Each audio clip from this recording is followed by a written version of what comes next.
இன்னைக்கு சப்ளிமெண்ட்ரியில நம்ம சில இது வரைக்கும் பாடலாவே சொல்லிட்டு இருக்கோம். சில நம்ம அந்த ஆதி காலத்துல இருந்தது, சில கல் இருக்கிறது, அந்த சில விஷயங்கள் நமக்கு தெரியாத விஷயங்கள் நம்ம ஒரு சிலது எனக்கு தெரிஞ்சிருக்கும், உங்களுக்கும் தெரிஞ்சிருக்கும், தெரியாமலும் இருக்கும். எனக்கு தெரிஞ்சதை சொல்றேன். தெரிஞ்சவங்க வந்து அதை சரி பார்த்துக்குங்க, கரெக்டா இருக்கான்னு பார்த்துங்க. தெரியாதவங்க தெரிஞ்சுங்க, அதுக்காக சொல்றது. இது வேற ஒன்றும் இது ஒன்றும் இல்லை. கிராமங்கள்ல எல்லாம் போனீங்கன்னா 2 கருங்கல் நட்டுட்டு நீளமா ஒரு கல் குறுக்க போட்டுப்பான். ஒரு கழுத்து உயரத்துல பாத்தீங்கன்னா அந்த உயரத்துல நீங்க ஏறியும் உட்கார முடியாது. அது கீழே போட்டாலும் அது என்ன பர்பஸ் வச்சிருக்கானே தெரியாது. கிராமங்கள்ல அந்த காலத்துல கொஞ்சம் பழைய ஆளுகளுக்கு எல்லாம் தெரியும். கிராமங்கள்ல பாத்தீங்கன்னா 2 கருங்கல் நட்டுருப்பான், மேல ஒரு கருங்கல் இப்படி நீளமா போட்டிருப்பான், தென்னை மாதிரி, கழுத்து உயரத்துக்கு. அதுக்கு பேர் தான் சுமைதாங்கின்னு பேரு. சுமைதாங்கின்னு பேரு. அதாவது அந்த காலத்துல என்ன, கிராமத்துல நிறைய ரொம்ப தூரம் தலையில நெல்லு மூட்டையெல்லாம் எடுத்துன்னு போவாங்க. எந்த பொருளையும் தலையை தூக்கி தான் எடுத்துட்டு போவாங்க. ஒரு பொருளா இருந்ததுன்னா, நிறைய இருந்ததுன்னா மாட்டு வட்டில ஏற்றுவாங்க. ஒரு மூட்டை இருந்ததுன்னா ஒரு கலன்வாங்க. ஒரு கலன்றது 12 பறக்கா வரைக்கும் ஒருத்தர் தலையில் தூக்கலாம். நான் எல்லாம் 12 பறக்கா தூக்கியிருக்கேன் தலையில. அது மாதிரி 12 பறக்கா நெல்லை எடுத்துன்னு போய் நெல்லை மில்லுக்கு எடுத்துன்னு போவோம், நெல் அரைக்கிறதுக்கு. அது இப்போ 12 பறக்கா ஒருத்தர் தலையில் தூக்கலாம். அதுக்கு மேல முடியாது, வெயிட் ஆயிடும். அந்த மாதிரி தூக்கின்னு போகும்போது நடு வழியில திடீர்னு ஏதோ ஒண்ணு அவங்களுக்கு சிரம பிரகாரம் முடியல, ஒரு தண்ணி குடிக்கணும், கொஞ்சம் ரெஸ்ட் எடுக்கணும்னா என்ன பண்ணுவாங்கன்னா, அவங்களுக்கு அந்த மூட்டையை கீழே இறக்கி வைக்கணும் இல்லையா, மூட்டையை கீழே போட்டுடலாம். ஆனா மறுபடியும் தலையில் தூக்கி வைக்கிறாரு. அங்க எல்லாம் கிராமத்துல எல்லாம் உங்களுக்கு யார் வருவாங்க, யாராவது வந்தா போச்சு, வரலன்னா வரவங்க வரைக்கும் வெயிட் பண்ணணும். அதுக்காக என்ன பண்ணுவாங்கன்னா, அந்த மூட்டையை அப்படியே அந்த கல்லு மேல வச்சிருவாங்க. அந்த கல்லு போட்டிருக்கானே அந்த கல்லு மேல அப்படியே தலையை குறிஞ்சு அந்த கல்லு மேல மூட்டையை வச்சுட்டு அப்படி குறிஞ்சு வெளியில வந்துட்டு அவங்க என்ன பண்ணுவோம், சிரம பிரகாரம் பண்ணணும்னா பாத்ரூம் போனா போயிட்டு மூஞ்சி அலப்பிட்டு குளிச்சுட்டு கொஞ்ச நேரம் ரெஸ்ட் எடுக்கணும்னா அப்படியே படுத்து தூங்கிட்டு மறுபடியும் எழுந்து வந்து அப்படி குறிஞ்சு தலையை அந்த மூட்டைக்கு கீழே கொடுத்து அப்படியே தூக்கிடுவாங்க. அது வரைக்கும் அந்த அந்த அந்த இடு கழுத்து உயரத்துல ஒரு கல் இருக்கும். நீங்க பாத்தீங்கன்னா தெரியும், 2 கல்லு வச்சு ஒரு கல்லு அப்படி குறுக்க போட்டுப்பான். சுமைதாங்கின்றது அதுதான். அதுக்கப்புறம் தான் சுமைதாங்கின்றது அதுக்கு வந்து ஒரு அர்த்தமே வந்தது. அது பேர் தான் ஆக்சுவலா, அதுக்கு பேர் சுமைதாங்கி. இது வந்து ராஜாக்கள் காலத்துல கண்டுபிடிச்சது.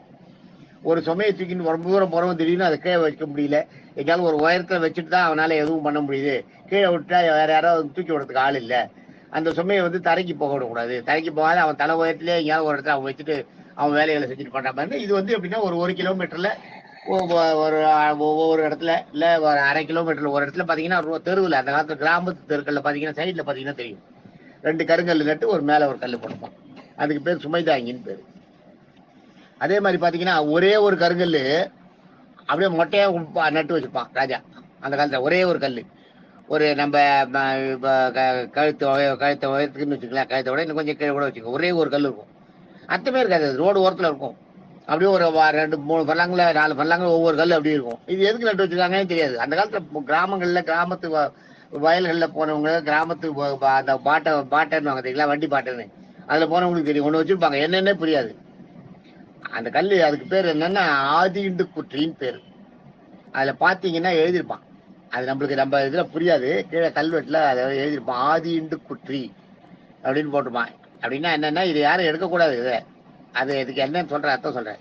இந்த கல்லை வேற யாரும் பேத்த விடக்கூடாது, அரசன் இது நட்டது, கல்லை வேற எடுத்துக்கிட்டு தூக்கி போடக்கூடாது, வேற பர்பஸ்க்கு எதுக்கும் யூஸ் பண்ணக்கூடாது, இந்த கல்லை யாரும் பிடுங்க கூடாதுன்றதுக்காக அதுல ஆதிண்டு குற்றின்னு எழுதிட்டு கீழே வந்து ராஜாவோட அந்த முத்திரை, எந்த ராஜாவோ அந்த ராஜாவோட முத்திரையை அடிச்சு வச்சிருப்பான். ஒவ்வொரு ராஜா ஒரு முத்திரை வச்சிருப்பாங்க, அதை கருங்கல்ல செதுக்கி வச்சிருப்பாங்க. அதை பார்த்த உடனே ராஜா இது பண்ணியிருக்காருன்ட்டு யாரும் கிட்ட வந்து தொட மாட்டாங்க. ஆதிண்டு குற்றின்னா ஆன மாடு, ஆனா பசு, இங்க இந்த இடத்துல பொதுவா மாடு. தீண்டுன்னா வந்து மாடு வந்து தீண்டக்கூடிய. குற்றின்னா கல்லு. குற்றின்னா ஒரு நிலை பொருள். அந்த அந்த மாதிரி இருக்கிற ஒரு ஒரு கல்லு, ஒரு ஏதோ ஒண்ணு. என்னன்னா மாடுகளுக்கு வந்து அரிக்குமா உடம்புல. மாடு, ஆடு, குதிரை, இதுக்கெல்லாம் உடம்புல அரிக்கும் போது அதாவது சொல்ல முடியாது. கிராமங்கள்ல எல்லாம் காட்டுல வந்து மரத்துல போட்டு தீக்கும் உடம்ப. ஆனா இங்க அது மாதிரி இருக்காது. அந்த அதான் ராஜாக்களோட அறிவு கூர்மையை கவனிங்க. வாயில்லாத ஜீவனுக்கும் அதனுடைய உடலில் ஏற்படக்கூடிய உபாதையை வந்து உணர்ந்து அதுக்காக ஒண்ணு ரெடி பண்ணிருப்பாங்க, ஆதிண்டு குற்றின்னு பேரு. அந்த கல் இருக்கும், அந்த கல்ல போய் தேய்க்கும் மாடு. நீங்க வெயிட் பண்ணி அந்த இடத்துல கொஞ்ச நாள் பாத்தீங்கன்னா மாடுகளுக்கு தெரிஞ்சிருக்கும், மாடுகள் பார்த்துருக்கும். அதை ஒரு தரம் பார்த்து அதை கண்டுபிடிச்சிருச்சுன்னா அப்புறம் அப்பப்போ அதுக்கு உடம்பு அடிக்கும் போது அங்க வந்து அது மேல விழுந்து தேய்ச்சிட்டு போகும். மாடு, ஆடு, பன்னி, 4 கால் ஜீவன், வாய் சொல்ல முடியாத ஜீவன், அதனுடைய சிரமத்தை, அதனுடைய கஷ்டம் என்னன்றதை அறிந்து அரசர்கள் போய்க்கிருக்காங்க பாருங்க. அது எவ்வளவு பெரிய விஷயம். ஆதிண்டு குற்றின்னு பேர். அது ஒரே கல் நட்டிருப்பாங்க, அதுக்கு பேர் ஆதிண்டு குற்றின்னு பேரு. பெரும்பாலும் கோவிலுக்கு பக்கங்கள்ல சைட்ல அந்த தெருக்கல்ல ஒரு தெருவில் ஒவ்வொரு இடத்துல இருக்கும் ஒரே ஒரு கல், கருங்கல் அப்படியே இருக்கும். அதை யாரும் எடுக்கவும் மாட்டாங்க, பேக்கவும் மாட்டாங்க. ஆதிண்டு குற்றின்னு பேர். அதுக்கு சுமை தாங்கி தான் சொன்னேன் இப்ப இல்லையா? அது மாதிரி பண்ணா நம்மள வந்து உண்டை கட்டின்னு தெரியுங்களா? உண்டை கட்டின்னு உண்டை கட்டின்னு பெருமாள் கோயில் உண்டை கட்டின்னு உண்டை கட்டின்னு அது உண்டை கட்டி இல்லை, அது பேர் உண்டு காட்டின்னு பேர். உண்டு காட்டின்றது ராஜாக்கள் அரண்மனையில அதுக்காகவே 2 பேர் நல்ல மொத்தப்பான ஆளுங்களா 2 பேரை வச்சிருப்பாங்க ராஜா. 2 பேரை அவங்களுக்கு வேலையே அங்க சாப்பிடுறது தான். அவங்களுக்கு வேலையே என்னன்னா சாப்பிட வேண்டியதுதான் அவங்களோட வேலையே. இந்த ராஜா சாப்பிட்றதுக்கு முன்னாடி அவங்க சாப்பிடுவாங்க. அந்த குடுப்பனை எத்தனை பேர் கிடைக்கும்? ஆனா அந்த உண்டு காட்டி வச்சிருவாங்க. 2 பேர் இருப்பாங்க. 2 பேர் என்ன பண்ணுவாங்கன்னா, ராஜா 11 மணிக்கு சாப்பாடு சாப்பிடணும்னா இவங்க 10:30 மணிக்கு ராஜாவோட சாப்பாடு சாப்பிடுவாங்க. ராஜாவுக்கு பண்ணிருக்க அதே சாப்பாடுல இவங்களுக்கு எடுத்து போடுவாங்க. இவங்க சாப்பிடுவாங்க. சாப்பிட்டுட்டு இவங்க 1/2 மணி நேரம் நல்லா இருந்தாங்கன்னா தான் ராஜா போய் சாப்பிடுவாரு. அந்த காலத்துல கொடுமையும் துரோகமும் நிறைய அரசியல் பண்றது உள்ளுக்குள்ளேயே அரசியலே இருக்கும். தந்திரங்கள் நயவஞ்சகமும் சூழ்ந்து கூட உள்ள இருக்கிற அரசு, உள்ள இருக்கிற சேவகன், சமயத்தில் இருக்கிற மற்ற ராஜாக்கள் நேரடியா ராஜாக்கள் ஒரு ராஜாவை மோத முடியாம வீரத்தால் ஜெயிக்க முடியலன்னா என்ன பண்ணுவாங்க, அந்த ராஜாவை கொல்லணும், அந்த நாட்டை பிடிக்கணும்னு நினைச்சாங்கன்னா இது மாதிரி பண்ணுவாங்க. துரோக செயல். அது ஆளை வச்சு உள்ளுக்குள்ள ஒரு ஆளை செட் பண்ணி அவன் மெதுவா பாய்சன் கலந்து விட்டுருவான் சாப்பாட்டுல பாய்சன் கலந்து ராஜா செத்து போயிடுறாரு இல்லையா? ராஜா செத்து போயிட்ட உடனே நாடே துக்கத்துல இருக்கும் போதும் அந்த நாட்டோட படைகளை ஒருங்கிணைக்கிறதுக்கு ஆள் இல்லாத நேரத்துல டக்குன்னு எதிர் நாட்டி படம் புதுருவான்.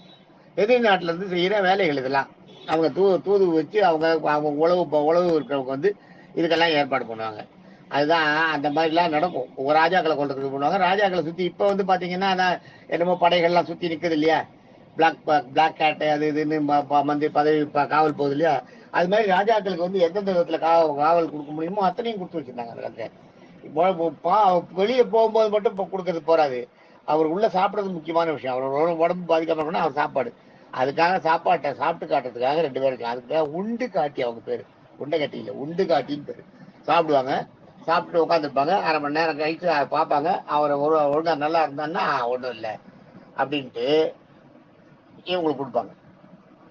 ஒரு டெஸ்ட் பண்ற ஒரு லேப் மாதிரி. இவங்க ஒரு டெஸ்ட் லேப்ல முதல்ல பரிசோதனை எலிக்கு மனுஷனுக்கு மருந்து உடம்புல சேர்த்துக்கு முன்னாடி முதல்ல எலிக்கு குரங்குக்கும் கொடுத்து பார்ப்பாங்க. அது என்ன எப்படி இருக்கு, அதனோட ஃபங்க்ஷனிங்ஸ் இல்லை, அது எப்படி இருக்கு, சரியா இருக்காது. அது மாதிரி உண்டு காட்டின்னு ராஜா சாப்பிட்றதுக்கு முன்னாடி 2 பேர் இருப்பாங்க. அவங்களுக்கு பேர் தான் உண்டு காட்டின்னு பேர். இது மாதிரி நிறைய விஷயங்கள் இருக்குது. அப்படி நிறைய விஷயங்கள். அதே மாதிரி நிறைய பழமொழிகள் எல்லாம் கூட நிறைய நமக்கு புரியாத விஷயங்கள்லாம் இருக்கு. அதெல்லாம் நான் சொல்றேன் அப்புறம் இன்னொரு நாள்.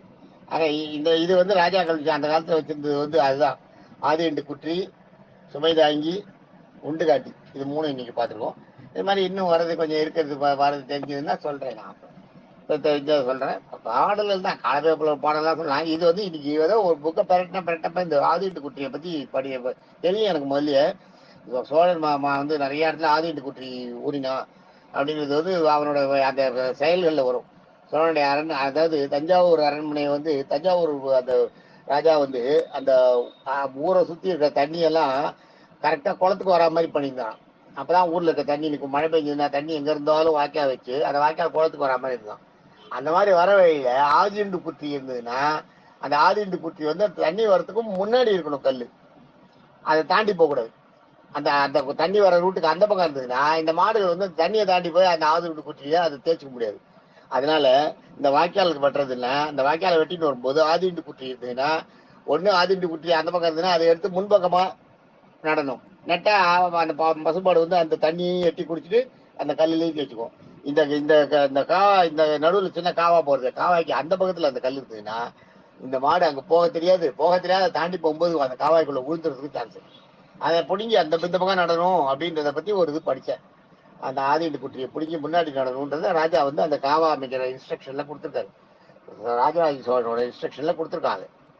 காவா அமைக்கும் போது என்னென்ன தடங்கள் வந்ததுன்னா எப்படி எப்படி சமாளிக்கணும்ன்றத இதை கொடுத்துருக்கான். ரோடு குறுக்க வந்ததுன்னா ரோடுக்கு கருங்கல் தூண்களை குறுக்க போட்டுட்டு கீழே காவாயை வச்சுட்டு அந்த கருங்கல் தூண் மேல நம்ம வண்டிகள் போற மாதிரி நடமாட்டத்துக்கு ரோடா சாலையா மாற்றணும். அதை அங்கெல்லாம் இப்போ எல்லாம் என்ன மேக்சிமம் மாட்டு வண்டி தான். தேரோட வீதியில பெரும்பாலும் காவா வந்து தேரோட வீதியை சுற்றி தான் வந்திருக்கு. ஸோ தேரோட வீதியை கிராஸ் பண்ற மாதிரியே வராது. அது மாதிரி அமைச்சுன்னா எல்லாம் பிரமாதமா இருக்குது. அதை படிக்கும்போது இதை பார்த்தேன், இந்த ஆதிண்டு குற்றி எப்படிங்க. ஆதிண்டு குற்றின்றது எனக்கு அப்பதான் தெரியும், ஞாபகம் எவ்வளவு பெரிய விஷயம் இது. ராஜா அந்த காலத்துல ராஜாக்கள் வந்து வாயில்லாத ஜீவனுக்கும் இப்ப ப்ளூ கிராஸ் இருக்கு, அதே மாதிரி வாயில்லா ஜீவன்களுக்கும் எப்படி நல்லது பண்ண முடியும்ன்றதை பார்த்து பார்த்து பண்ணியிருக்கேன். தேங்க்யூ.